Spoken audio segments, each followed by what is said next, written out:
Hey, good morning, everyone. Morning. Hey, good morning, everyone. Good morning. It's good to see everybody this morning. Ladies and gentlemen, we are now in the hands of our capable city clerk, Ms. Lisa Carroll. This is the pre-meeting of the Mobile City Council, Tuesday, February the 3rd. We have approval of minutes from January 20th and 27th. Any issues, anyone? Okay. Appeals, we have requests for waive the noise ordinance on March the 14th from 1 p.m. until 4 p.m. on St. Francis Street, June 27th from 2 p.m. and 4:30 in Mardi Gras Park, and March the 7th from 5 p.m. until 10 p.m. on Spring Hill Any Woods is- Drive. Any issues, Ingram or Gregory? No, sir. All right, Madam Clerk. Public hearings, today is a public hearing to fix the cost for demolition of structures at 2451 MacArthur Street. New 560 Cedar Avenue, 500 Chin Street, 310 Ryland Street, 658 South Carolina Street, and 1053 Bay Avenue. Okay. Petitions and other communications to the council. Tiara Williams, concerns about city streets causing vehicle damage. Shamira Sylvester wants to present Mardi Gras, her Mardi Gras art. Apostle Valinia Green, comments about mental health awareness. Estella Trotter wants to talk about patterns of the city to follow up and the accountable for the city's role in housing violations and low-income housing residents. Evan Austell wants to request the council adopt a resolution to waive the vacation fee for 6 South Franklin Street. Reverend David Edwards provide a summary of the Dr. MLK Jr. Week events, impacts on the community. Reggie Hill present an introduction to a budget amendment for improving public safety and economic development and discuss rules recommendations. Mr. President, Mr. Penn. just want to go back to where Ms. Sylvester is her presentation on Mardi Gras art. I'm excited about hearing that today. I had an opportunity information that in 1931 is the last time we had the City of Mobile official poster for Mardi Gras, and I thought that was like wow. And New Orleans, of course, is second to us, and they continue this poster opportunity in the city, and so I want everyone to be open-minded here because I think this is a great opportunity to highlight Mardi Gras. One of the gentlemen from Mobile, Mr. Finley, has a original piece of one of the posters, and he purchased it for $10, and now it's worth $3,000. So it just brings excitement to the city. So I'm excited to hear our presentation today. Thank you, Mr. President. You have something, Ms. Ingram? Yes, as we talk about Mardi Gras, I received several notices regarding a building on Dolphin Street that's not secured. It has been knocked in, and I know also I received something saying that, I'm not sure where it came from, but that according to our ordinance, we're not able to go on private property. So right now it's still not secured. And by the time we go through the length of time to follow our process, I'm not sure what might happen during Mardi Gras with people going in that building and so forth. So I would like to hear from administration and others regarding this if possible. Good morning. Just to follow up on Ms. Ingram, yes, we do have some authority when it comes to emergency situations, and this does fall under it. And as of right now, we are processing an emergency securing action. My team is pulling those together. But step one is to secure it immediately. Traffic engineering is putting some barricades up. And what we have is two situations along Dolphin Street. The entrance to this building has been kicked open or opened by somebody or something. And then next to that, going east along Dolphin Street sidewalk, part of the wall, there's a framed wall to prevent people from going into the building that has fallen interior. So we have two openings along Dolphin Street that need immediate barriers, which is traffic engineering is doing that this morning. And then my team is following up with getting either a private contractor or public buildings to secure the building shortly, within a couple of days, hopefully by tomorrow. Thank you all so much for giving it that attention. Thank you. And then one other thing, on the heels of this, once the emergency securing is done, We will be sending notice for the other issues to the building that we do have. There's some other structural issues that will be coming as a nuisance abatement securing action, but that will be a 45-day notice. Mr. President. Don, Ms. Ingram, I am, thank you. Mr. Woods, and Mr. Penn. David, real quick, have we notified, have we reached out to the owner, I guess, or what will we do in that situation? And do we know the owner on this building? Yes, the owner is Walker Brothers Investment Company. Gotcha. Regretfully, though, that there's a tax delinquency on this, a tax lien. So it's complicated right now on what they're going to do and what they're not going to do. But yes, part of this process of the emergency securing is to notice council, the mayor, and the property owner. Mr. Penn. Oh, all right. Madam Clerk. CIP resolutions held over 08089, approved purchase order to Shaw Integrated and Turf Solutions for artificial turf replacement. Mr. President. Mr. Penn. I believe that we have one of the best parks and recreation departments in United States of America, and I believe some of the best parks are right there in District 1. Right now, we're investing $1.1 million. Hopefully, we, of course, I have the support of my colleagues today, but this is a great opportunity. So many people come to Sage, not just in District 1, but all over the city of Mobile. So I'm excited about this investment. Thank you, Mr. President. Madam Clerk. 21090, authorized contract with TTL Inc. for 2025 CIP Carlisle drainage improvements. Ms. Gregory. All good. This is designed for the Carlisle drainage improvement. We'll be doing the actual construction in the next budget. So good to see this moving forward. All right. Madam Clerk. Resolutions held over 08093, approved purchase order to Stivers Ford for Ford SUV special service vehicle. 21102, authorized contract with Harwell and Company for Brookdale Drive rehabilitation. 21103, authorized contract with Volkert for Brookley by the Bay vehicle and multimodal access road project. 37104, considered application of Zed LLC for a certificate of public convenience and necessity to operate a golf cart service. 01105, authorized cooperative agreement for maintenance of Rangeline Road with Southwest Mobile Chamber of Commerce for the Gateway Initiative Project.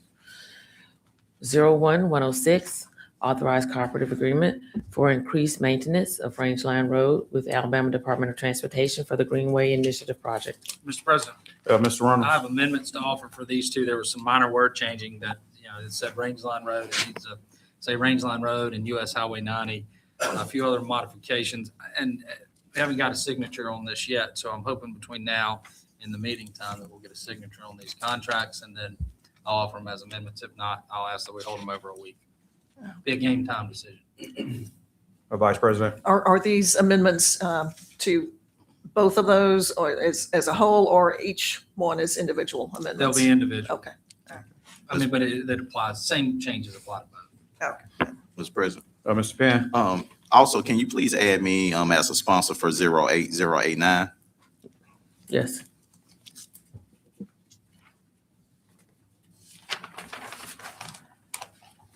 Consent resolutions being introduced.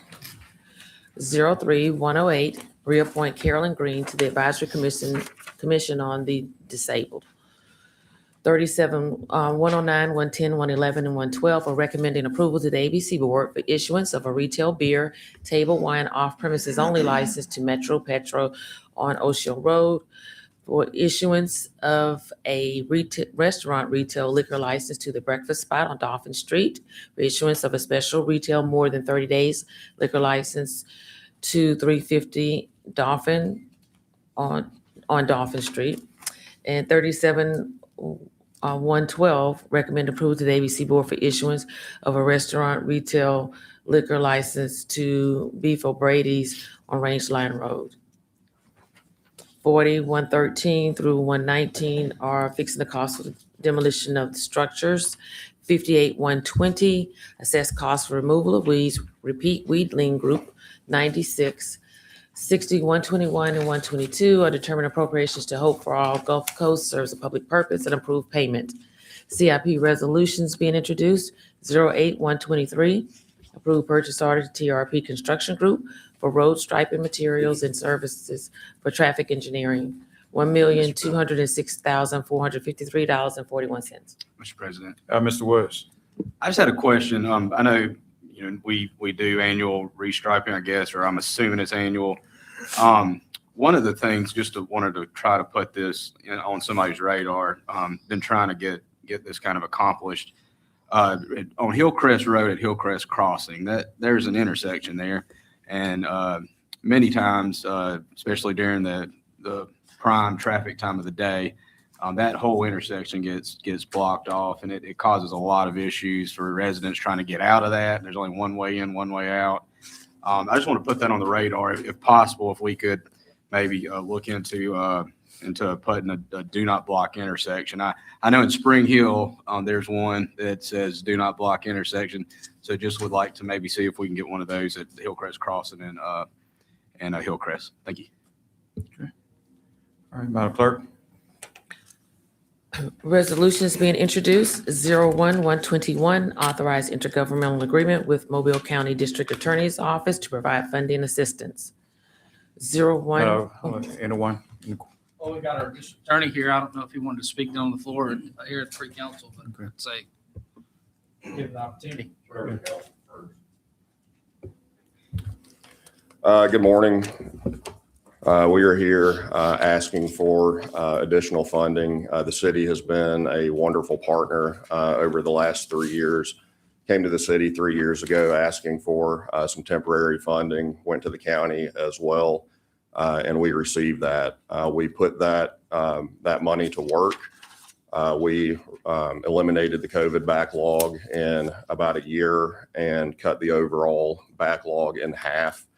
I've in conversations with officials from the city over the last several months. I think that there was an agreement that this was a good investment. It was a good use of money. It was good for the citizens of Mobile.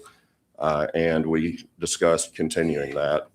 And so I'm here today to ask you to approve this funding at the council meeting. I'd be happy to take any questions. Council. Mr. President, Mr. Penn. thank you for coming down, and thank you. You're doing an amazing job with the work that you're doing in the DA office.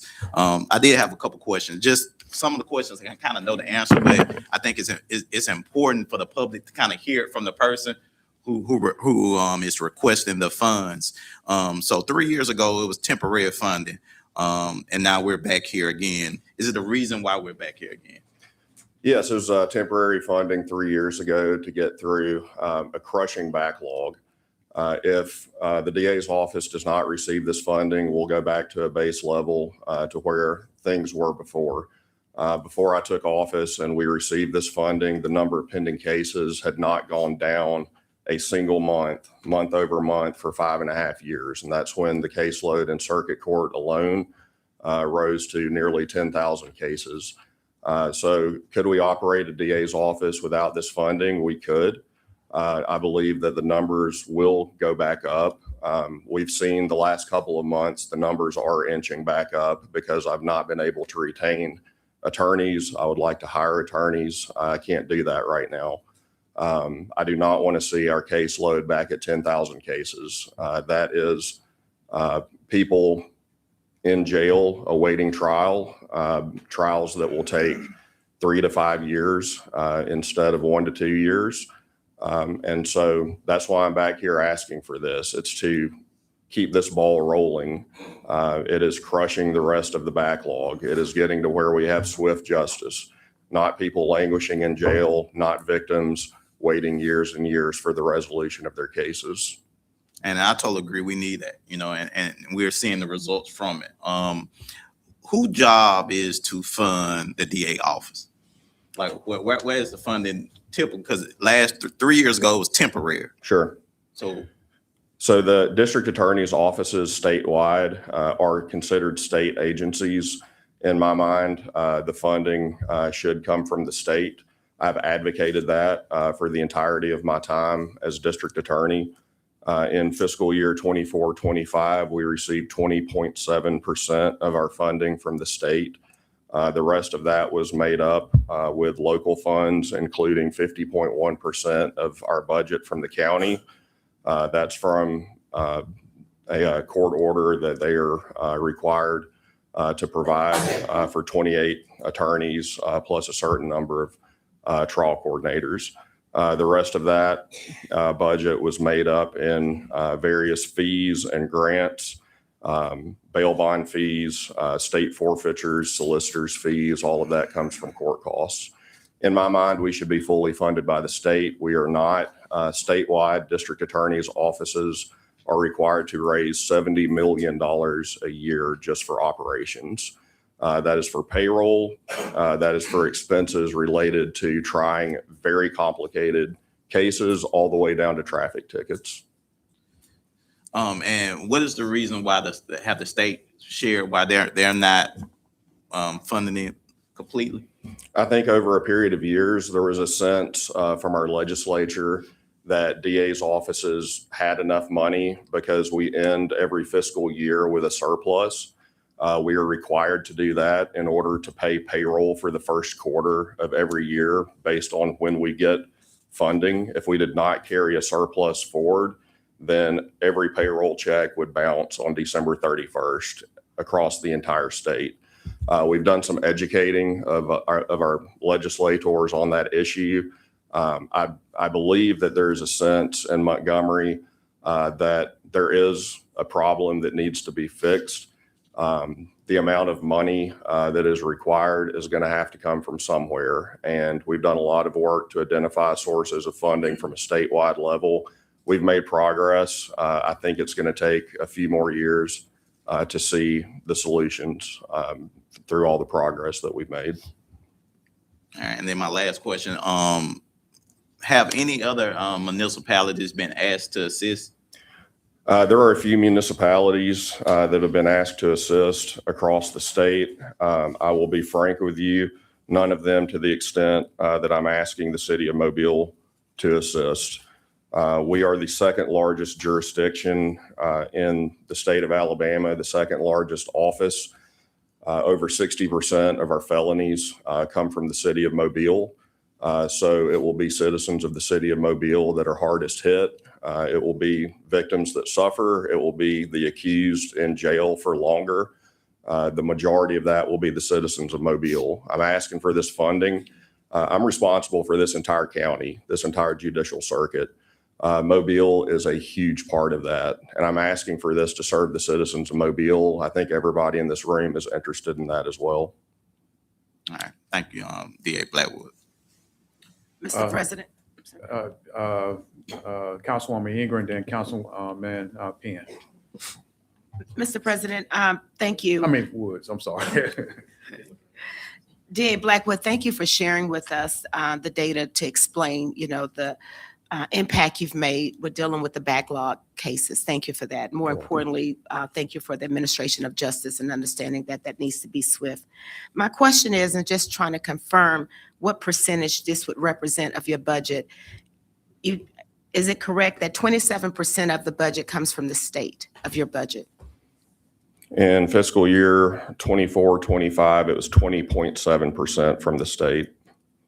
Okay, so 20%? Okay, Right. and then 51% from the county? 50.1. Okay. So the other 30%, you're expected to secure through other services and coming out to requests from the city? More or less, that's correct. Okay, and out of that 30%, do you know what percent this would represent in terms of what you're requesting? Well, I was not a math major. However, based on looking at this, I would estimate that it would be roughly 17-18% of our budget. 18% of your budget, okay, all right. So again, I just want to thank you for sharing this information with us and allowing us to have enough information to make an informed decision. Thank you. You're welcome. Councilman Woods. Thank you. Thank you, Mr. Blackwood, for coming down and kind of explaining that. It's been an eye-opening experience for me as we walk through this and kind of talk through it. Just out of curiosity, right now you're sitting, you kind of talked about how you're not rehiring or you're not plugging people in right now, I guess just due to the uncertainty of where's the money gonna come from. That's right. Worst case scenario, what if this was a no vote? What would that do? What would that kind of look like, I guess? Worst case scenario, there would be layoffs. That means that the prosecutors that remain would have heavier caseloads. They already have over 6 times the caseload recommended by the American Bar Association and other sources of national standards. It is a crushing caseload. This is a burnout job for attorneys. And if we do not secure the funding, we will pare back down to where we were before this. Caseloads will rise. And again, just by necessity, the numbers will go up and the cases will take longer. When the caseloads go up or whenever they increase, what does that do, I guess? What's kind of the trickle down effect? Does that look like, longer times before you can get in front of a judge for a trial, or what does that kind of look like? That's right. The cases will take longer to get to trial. That means that witnesses will fall off for one reason or another. Witnesses pass away, they move, frankly, they run from us. We have a unit dedicated to going and finding witnesses. The more time passes, the worse it gets for the state. That also means that the accused that are in jail awaiting trial will be in jail longer before the resolution of their cases. Your jail population goes up. That brings a whole new host of issues within the jail. Expedient justice is important. It's important for victims. It's important for the accused. It's important for the community. Ever since the temporary funding, I'm still going to call it that. Ever since that began, we've seen Part 1 crimes, the worst ones, the most violent crimes. We have seen them fall by double digits. That's just within the city of Mobile. So when I say that the citizens of Mobile will be the hardest hit, that's what I'm talking about. It's going to be crime in the streets. It's going to be trials that take 5 years, and it's going to be a full jail every single day of the year. And then just going back to the funding too, obviously 20% comes from the state. When do they send you the check, or do they send you the check, or how does that kind of work? Is that first of the year, end of the year? And I guess your fiscal years, begins October 1 every year, I guess. It does. I can't give you the exact date, but we don't get it in enough time to make up for the first quarter of the year payroll. And again, that's why we have to carry a surplus over. I have to have about $400,000 in the bank to cover payroll and expenses for the first quarter of each year. Gotcha. All righty. And then also too, you've talked about other municipalities supporting their DA's office. Has there been any support from maybe Saraland or other municipalities out there? Even though we're, based on your stats, we're 60% of your workload. I'm still sure that they generate some work for you. They do. We've had a lot of discussions about approaching other municipalities for some help in this area. That's something that we do plan to do over the coming year. It hasn't been absolutely necessary. It would have been welcome over the last 3 years, but we've been working our tails off to get this caseload down, to reduce crime. That is certainly an avenue that we can explore in the coming months. Gotcha. Thank you. Mr. Reynolds and Ms. Ingram. Keith, thanks for being here and thank you for your Sure. service. You're a fine district attorney for our county. If you had a magic wand and you were, say, the governor, do you think this would rise to the level of declaring a state of emergency for your department? My department, the district attorney's office, we've been in a state of emergency since I started here almost 20 years ago. That's how we operate on a daily basis. Have we ever had the funding that we need? No. We started getting cut statewide in 2010. We had some years of proration. It was only about a year ago that we got back up to the level of funding statewide from 2010. So we operate in a state of emergency. That's how we treat crime. Every crime is an emergency. And so that's why I've got a lot of people on my team that work hard day in and day out and on the weekends when they don't have to, but they know they need to get this job done. From my perspective, this is a no-brainer that this is the highest priority. I mean, one of the highest priorities that we should fund our district attorney's offices when we have violent crime problems, across the state. And it makes absolute sense that you get the funding you need. But what doesn't make absolute sense is that the state is relying on the municipality to put up the money to make it happen. And they are spending 20% of their general fund to fund one of the highest priorities in the state. It's almost like we have a gun to our head, here in the city of Mobile, where the state says, we're not going to give the money, so we'll put the gun to the head of the citizens of Mobile and the city of Mobile so that they'll be forced to put the money up to protect their own safety when these are the state's crimes, correct? You enforce state laws. That's correct. We enforce state law. These are state crimes. However, this is our community, and we don't want a gun to anybody's head in this community. And that's why this community should support this important work of enforcing state crimes until the state steps in and fully funds us. Well, I want to make it clear from my perspective that we're not going to let our fine DA and all of the great employees of the district attorney's office just be laid off and quit. I mean, we're not going to abdicate our duty to the citizens of this city. We're going to step in and fill the gap, but this needs to be seen statewide as an emergency situation, that it's gotten to such a bad point that the citizens of the city of Mobile, who already fund their own municipal court, fund their own prosecutors, fund their own indigent defense, fund the police department. I mean, there's tens of millions of dollars that we spend annually on public safety, to protect public safety. And this additional burden being placed on us, we're not going to abdicate. We're going to step in and fill the gap, but it shouldn't be seen as a long-term solution. And there's no way that the state, a law and order state like the state of Alabama, if they knew about this problem to where it's arose to this emergency situation, I have confidence that our state legislators, the governor, that they know about this problem now, that they're not going to abdicate their duty to fund the district attorney's office at the level it needs to be funded. So hope that puts you at ease that, look, I think there's votes here to get this done, this go around, but we really got to get to work and make this a statewide issue so that the citizens of this state and the city, everybody can see the facts as they are, that your state is only funding your district attorney's office at 20% out of their general fund. That's a problem, a substantial problem. So thank you for being here. Well, thank you. Sorry that you're having to deal with this. No, thank you. I agree with everything you said. I'm thankful to have partners in this city that are willing to stand in the gap and work with us. And I'm very fortunate to have that. So thank you.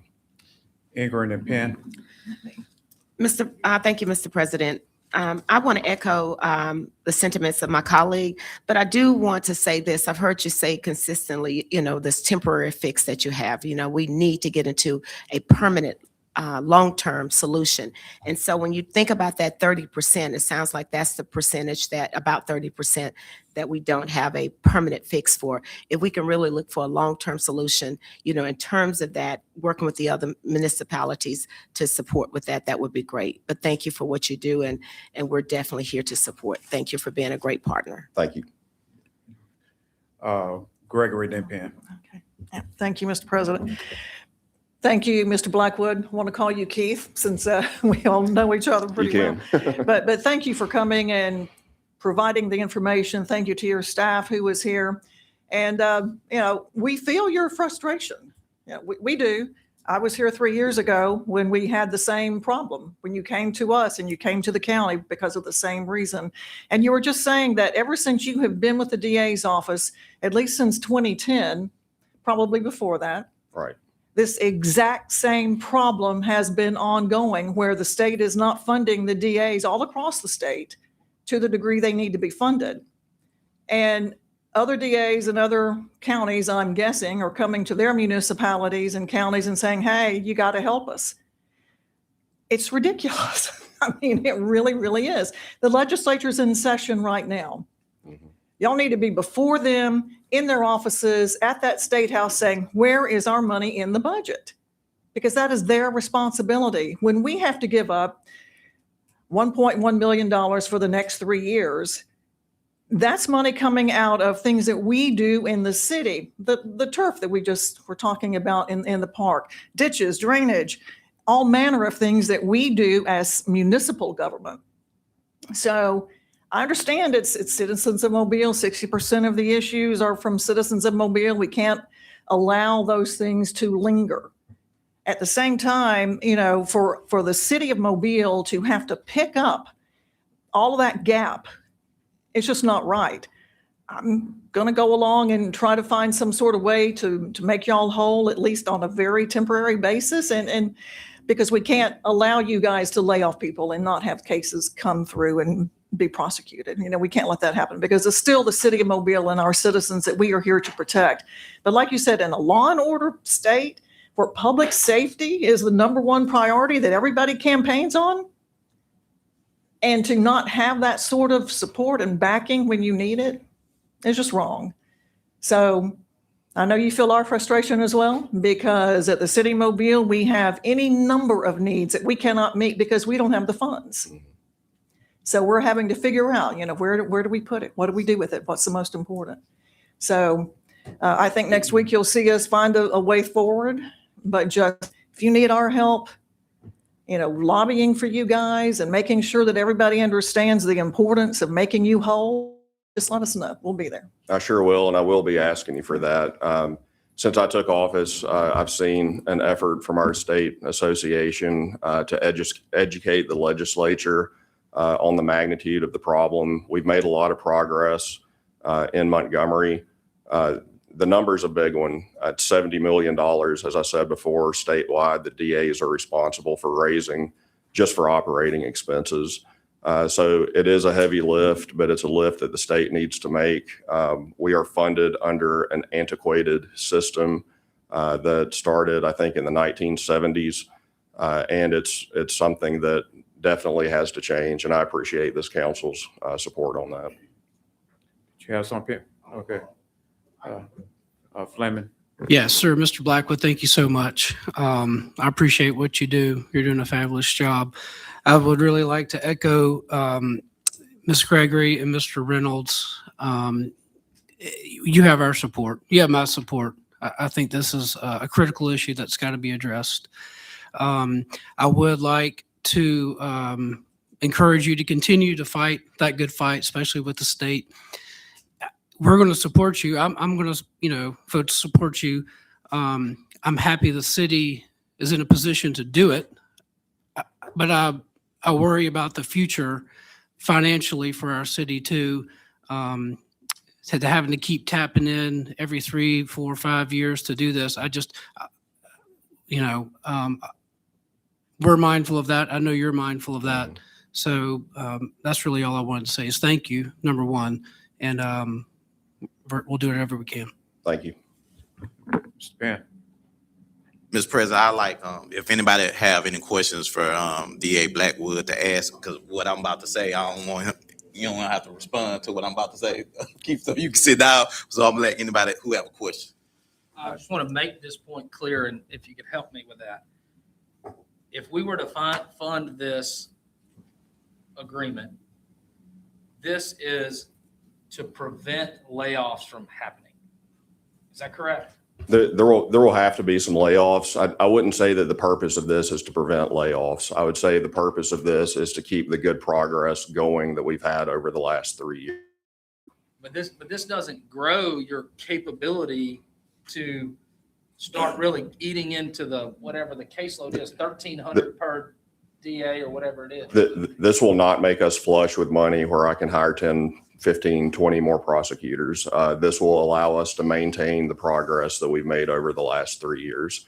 If I were to have the number of attorneys to be able to be fully staffed to the extent of what the ABA standards, what indigent defense follows right now, if we were to abide by those standards, already have, I would need $5.3 million in order to double the number of prosecutors that I have.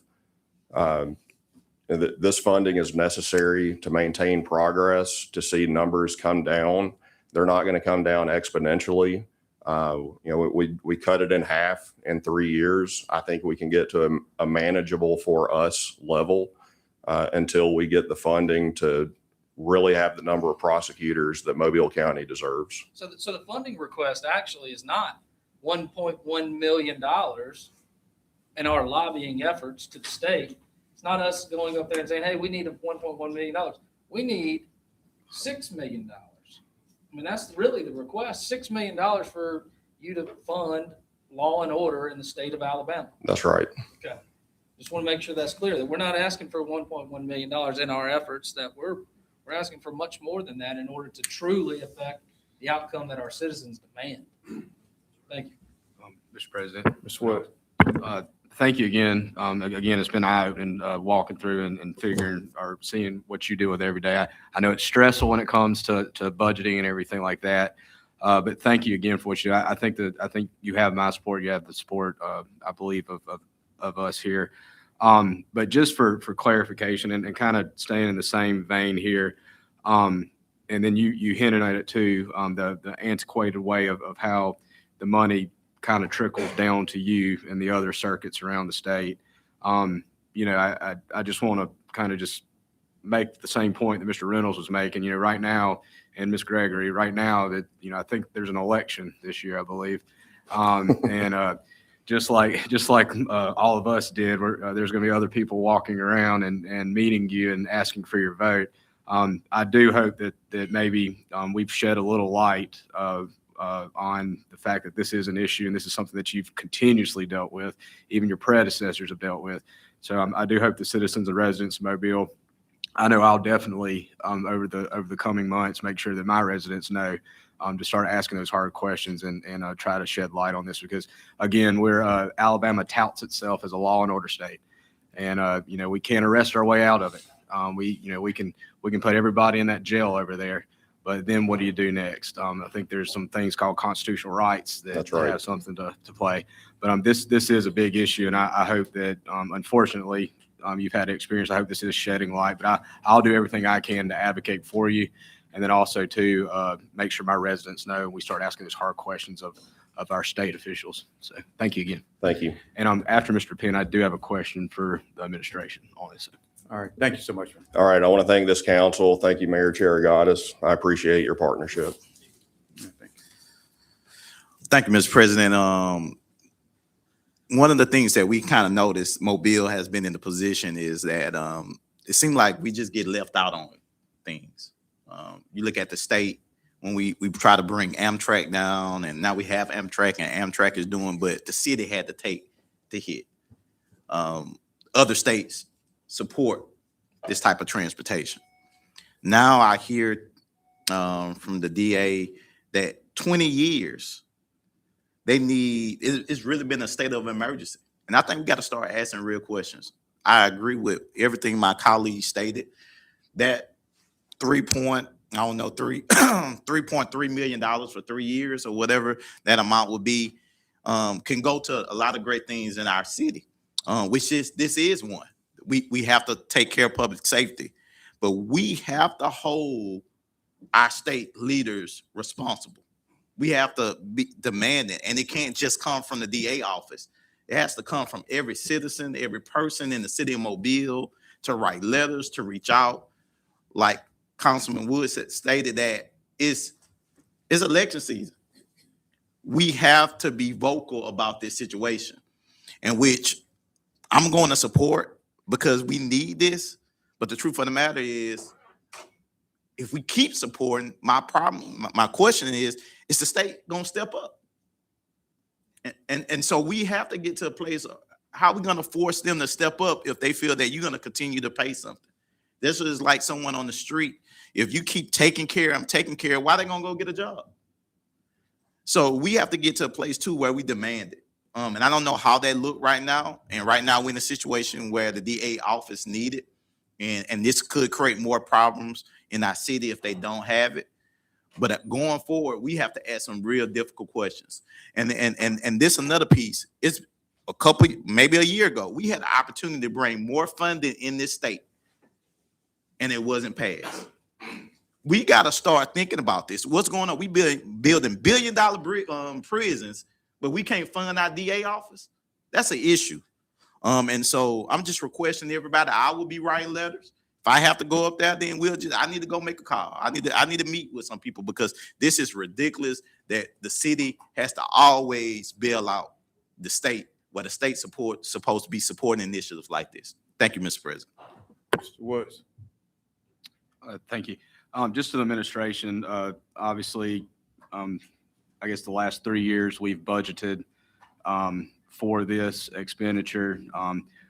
What's the impact, I guess, on our budget this year? Was this something that we maintained in the budget? There's really not going to be an impact on the budget.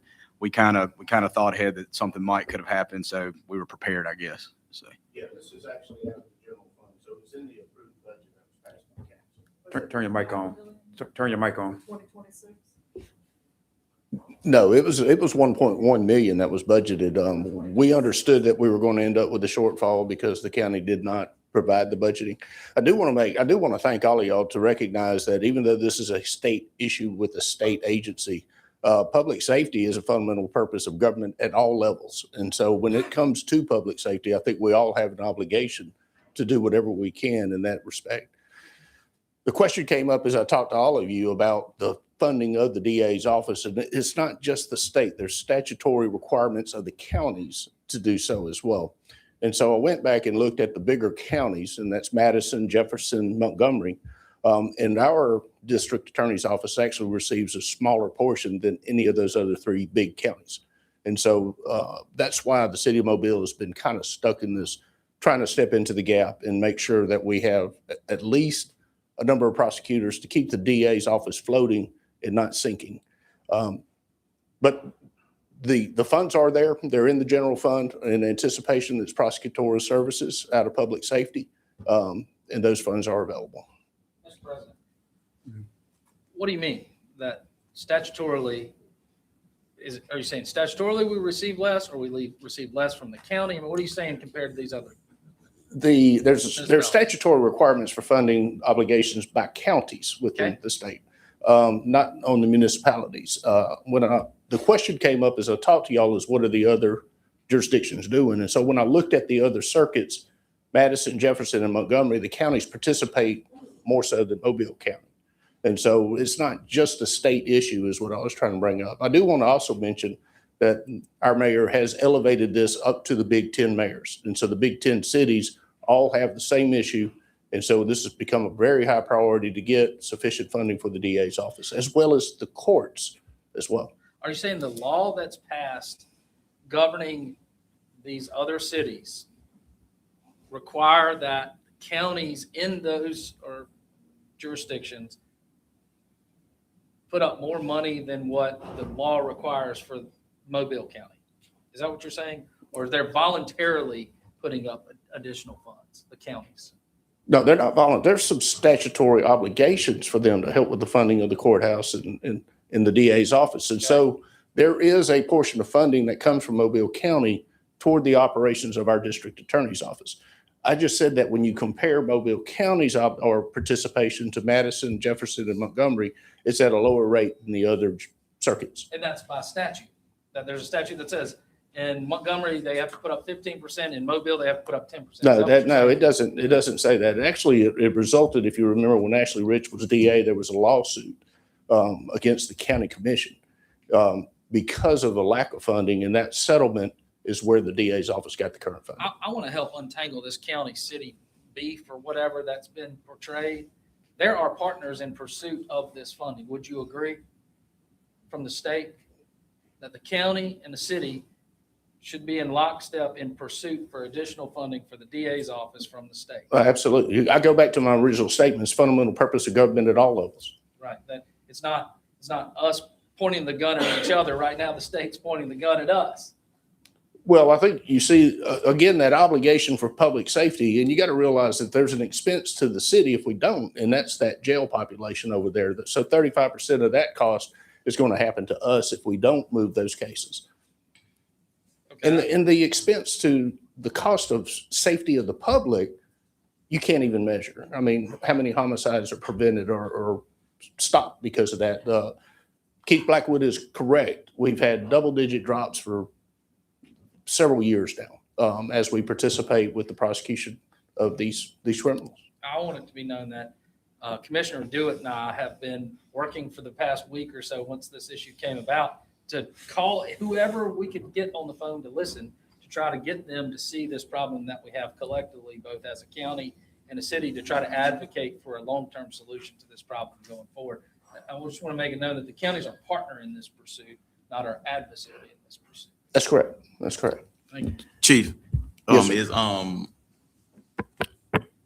the county, I know 3 years ago they gave temporary, are they doing that this time? Have you heard?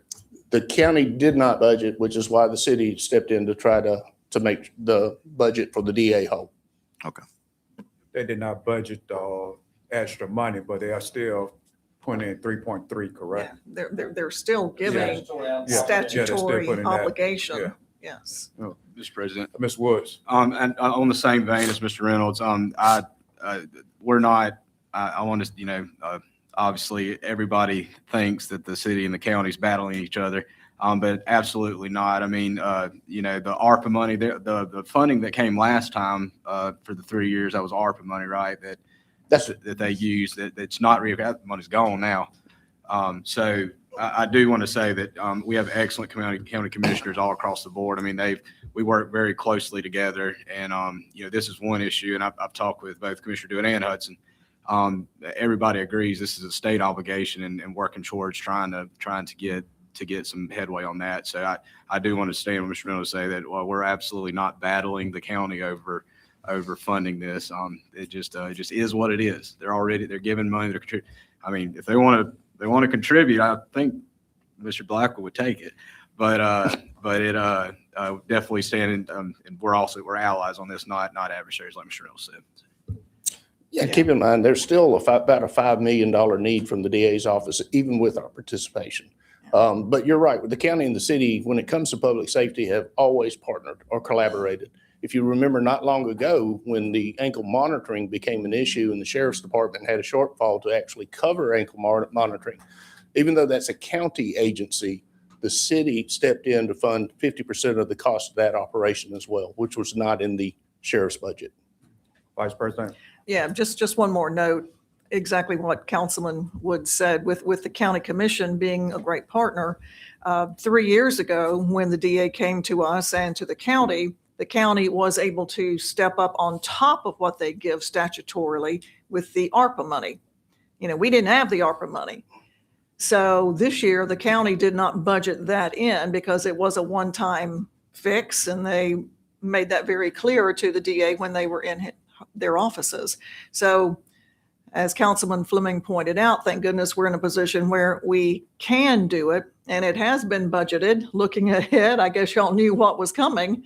The 3 years wasn't going to be enough. So I was afraid we would be looking at budget amendments and that sort of thing and taking money from other places. So yes, we are partners with the county. Thank you, Ben and Commissioner Dewitt, for reaching out to our state legislators.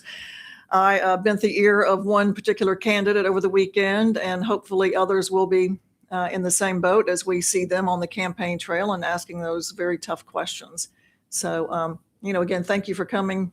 I don't know if they expected to get quite the grilling today, but we just need to have all of the information so that we can share it with all of our constituents and help them understand why the city is stepping up to the plate again to try to fill the gap. So Mobile is the largest municipality in the county, but there are other municipalities out there. If we're doing 60%, 40% is coming from somewhere. So those other municipalities need to step up to the plate as well. But thank you again for coming. We appreciate it. Anyone else? All right. Madam Clerk? 01-125, authorized foreign trade zone operator agreement with Austell USA LLC. 01-126, authorized amendment to agreement with More Vision Technologies for emergency traffic preemption services, $285,234. 08-127, approved purchase order to Alamo Group Texas LLC for mowers, $50,759.36.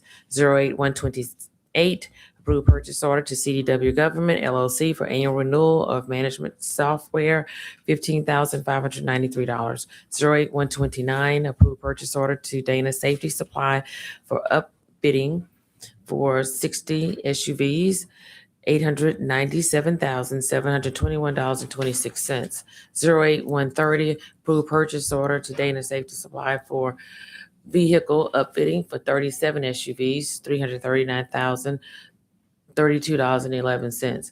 08-131, approved purchase order to Deere and Company for 4 tractors, $302,285.24.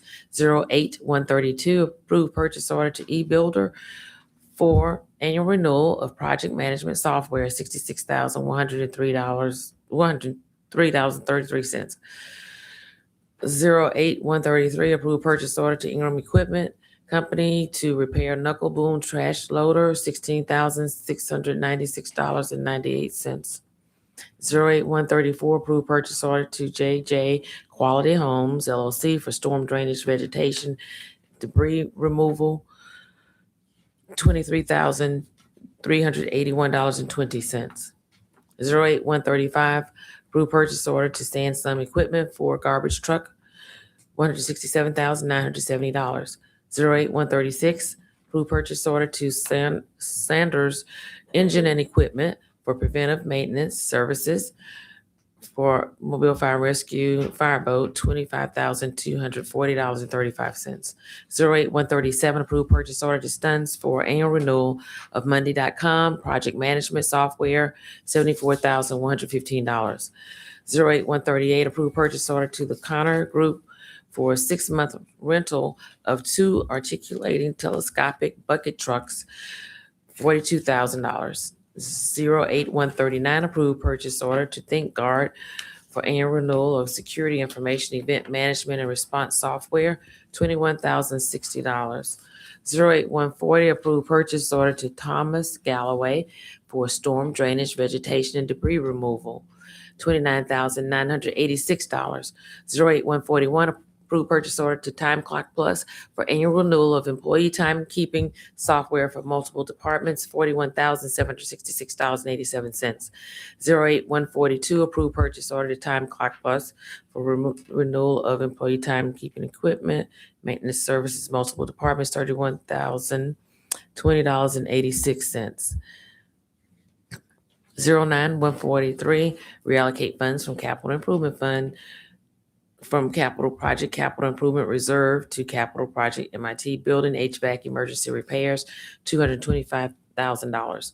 13-144, authorized change order number 2 with APAC Alabama Inc., also known as Jose Weaver, H.O. Weaver and Sons for 2024 CIP resurfacing City Council District 6 and 7, $102,200.01 increased. 13-145, authorized change order number 2 with Chris Brewer Contracting for 2024 City of Mobile annual street maintenance, $1,175,000 increase. 21-146, authorized contract with Mobile Chamber of Commerce Foundation Inc. for MOGO rideshare program, $200,000. 21-147, authorized contract with Chris Brewer Contracting for Berkshire Apartments demolition phase 1, $46,000. Mr. I want President. to, Mr. Penn, I want to go back to 21-146 with the MOGO ride share program. I'd like to get some more information. Is this we know we have a new transportation with VIA, and from my understanding, we was gonna do I don't know, it was gonna be a collaboration. So I just want to get a little more information with this MOGO. Yeah, this is a program we began piloting out of the Mobile Chamber of Commerce. As we develop our workforce, one of the big obstacles to people getting jobs was transportation. And so we began participating in the MOGO. So this is mainly, the biggest users, I think, are probably Hostels and Airbus, but it's to get people to their jobs until they can sustain their own transportation. Okay, so I know with VIA, they was talking about doing something similar, right? Was it they gonna bring something like a Uber type of? This That- is via. So, okay, so they just doing it through, we just still giving it through the chamber in the way of VIA. So we are looking at that Uber style service for the population. This one is more specific toward workforce. This is basically a renewal. That's right. That's correct. It's a, yeah, this is a performance contract renewal. You're just allocating this expenditure of funds. Okay, so those two separate things, them working on like a Uber. That's correct. Okay. That's correct. And Chief, there's specific area, I guess, in the loop, right, that they utilize this for. And then also it's really specifically targeted for workforce, not public transportation per se, I guess. That's correct. And what Councilman Penn's referring to is more broader public transportation that we're looking at there. Mr. President, make no mistake, though, this is an additional allocation on top of the $10+ million that we allocate to public transportation across our city. That is correct. Call for public hearings. Hold on one second. I want to go back to resolution 08-140. It's talking about the storm drainage vegetation and debris removal. And I mean, I agree with this and support it. But my question is, why this particular spot? And are we covering the rest of the ditches that's throughout the district that also, with drainage and that holding drainage back with the debris and vegetation in itself? Yes, sir. Yeah, this location was based on our initial survey. We sent staff out and went to multiple high-profile ditches that had extraordinary levels of vegetation as well as sediment. The main purpose of this series of contracts you're seeing these rotating in every single week is to remove vegetation so our folks can go in and remove sediment. They are going to be pursuing all the ditches that have you'll see the island sometimes when you have a big ditch, an island of sediment forms and then trees are growing on it. That's a problem for us. So everywhere you see that, we're pursuing those. It's ordered based on an analysis that's done by our staff internally. So we have the flood control staff as well as the new stormwater management deputy director, engineering tech, and a project manager that are going through each one of these, assessing them with photographs, and then they're going out with the contractors to assess what kind of scope we can handle at any given time. So each of the ditches you see, like for instance, that piece is a pretty long segment. They'll go upstream from that. So every ditch that you're seeing, they're going to be moving from some of these big blocked areas and moving up from those blockages. That way they don't end up creating a big section where you're carrying a lot of water that then hits another blockage. So they'll be creeping throughout the city as they do these contracts. My question is, once this is completed, is the city going to maintain this particular ditch, or are we going to see another contract in the next 2 or 3 years? Absolutely. If you see these ditches coming up, they are a city maintained ditch that should have been maintained already. Because I have one particular ditch that's in my district. I think Keisha knows exactly what I'm talking about. And these people have been calling since Sam Jones days. Mm-hmm. And pretty much the city said, we're going out here and spray. We're going to spray. And still not really taking care of the issues. And the people are not only just looking at this debris every day. So my question is, what qualifies for a third party to come in and clean out these ditches? I mean, really, any of the ditches that you see, if it's a city ditch that's carrying city water, it's eligible for this. And I would say maybe 80% of the ditches we have need some level of vegetation removal, and then they need remedial activity, if not from my folks, maybe even from Nick's people. Some of them have pretty severe alterations in the ditch shape because trees and things have just altered the way that the ditch walls work, whether it's a gate beam ditch or whether it's an earthen ditch. You see some pretty serious malformations all over the place. So for the question of eligibility, if it's a city ditch, the answer is yes, it's eligible for this. As to, if it's a neighborhood ditch, that's probably upstream from some other more critical issues that could flood multiple neighborhoods. So it's going to take time for them to kind of go upstream as they're going up each of these ditches to hit that. all right, thank you. I have a quick question, Matt, while you're still there. You mentioned an analysis of the ditches and the need, similar to our street assessment, I'm guessing. Is there a document somewhere so that we can see the analysis so that we get a look at, in our districts, how they stack up? Absolutely. Yeah, we actually have a board. We can share a link with y'all special assistants and make sure that you can see those. We have photos with them, and we also have the scoring rubric for each one. They're all based on a standardized system. I think that would help. Yeah, we'd be happy to share that with So you. that we can, if anybody calls with concerns like President Small, we can say, okay, here's the analysis that the city did. Here's where it stands. Here's when maybe, we can look forward. Because if the ditch is in good shape, we know it's going to be a while before anybody gets to it. But if it's in Right. very poor, like in our street assessment, then we know that probably this next go round, they're going to be looking Yeah. for maybe Of some. course, it's also relative. Folks who are seeing a ditch in their neighborhood that looks pretty rough.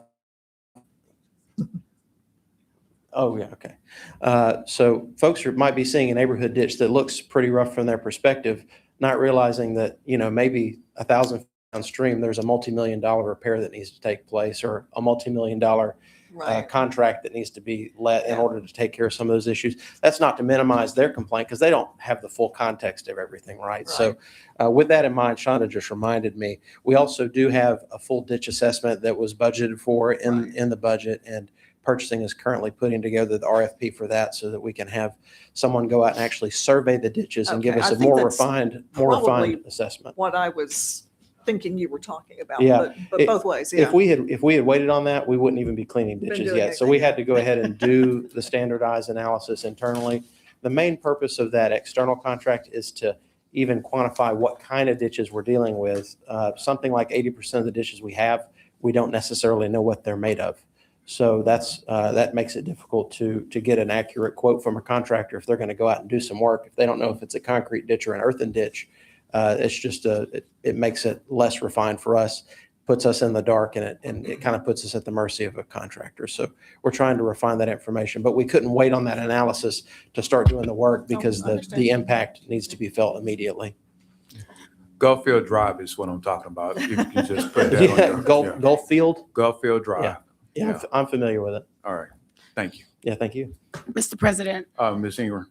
as we're talking about performance contracts, where are we in terms of developing the structure to assess the performance contracts to let us know, prior to reimbursements and so forth? I know that we had started that conversation, or I heard that. Can that man speak to that? Chief.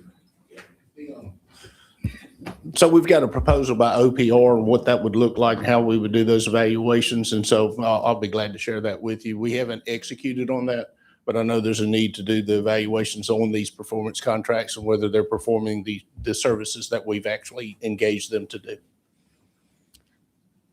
So can you give us more details? Like, so you're prepared now to share that, is what you're saying? It's already Yes, ready? there's a Okay. policy. I need to share with the mayor first but we'll get that to you. Okay, thank you so much. Sure. Mr. Penn. Okay. All right. All right, Madam Clerk. Call for public hearings, 41-148, call for public hearing to consider the rezoning of property located at 1724 Michigan Avenue from B2 to B5, scheduled March the 10th. Announcements. Vice President. I'm just going to go over the waiving. Do you have something else that you wanted to? Yeah, thank you, Madam Vice President. Thank you, Mr. President. I just want to give a big shout out to our engineering department on the resolutions held over 21-102. This was a grant that we was able to receive for Brookdale Drive. That it didn't come out my CIP, and it's just letting you know that we can find other ways to fund different projects. So I just want to thank them so much for working on this project. I reached out. And it was just challenging trying to find money for it. So I just want to say thank you for the hard work.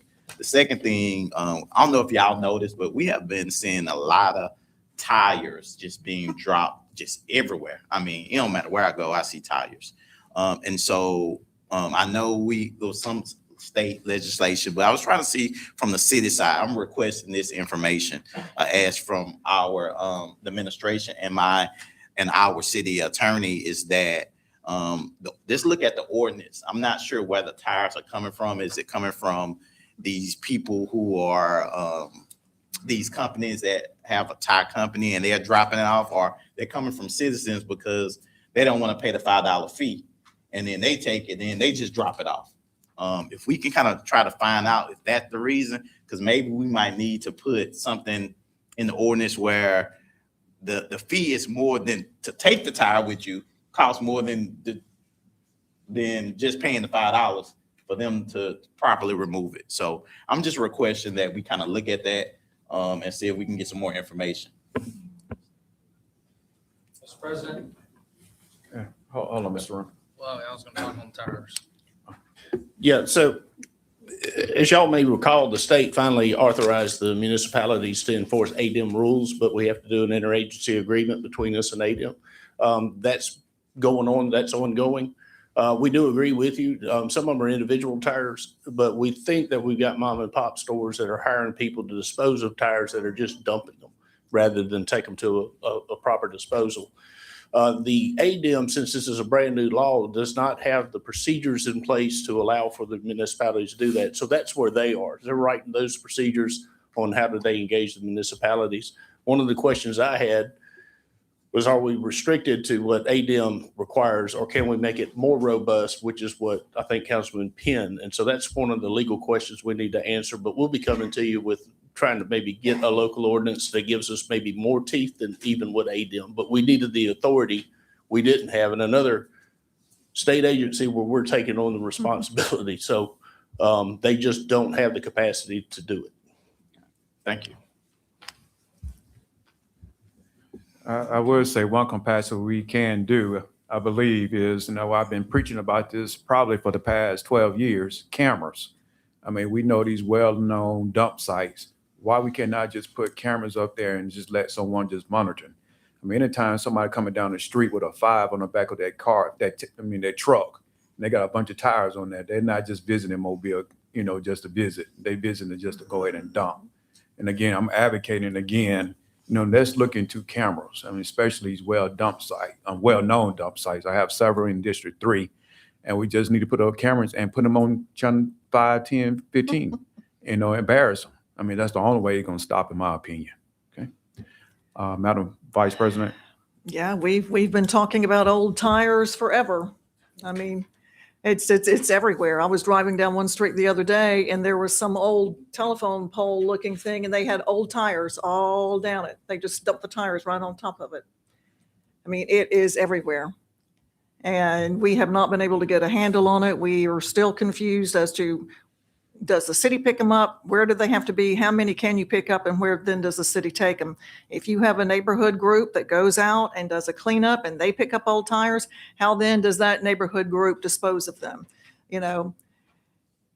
It's just another one of those illegal dumping things that it is very, very hard to get a handle on, but it just brings down everybody's properties. It blights your neighborhood, and the small businesses apparently don't have to step up and do anything. There's no way to control it, I don't guess. I think that may be the issue. We're just having a really hard time controlling it. So if we can put more teeth into a local law, then let's do it.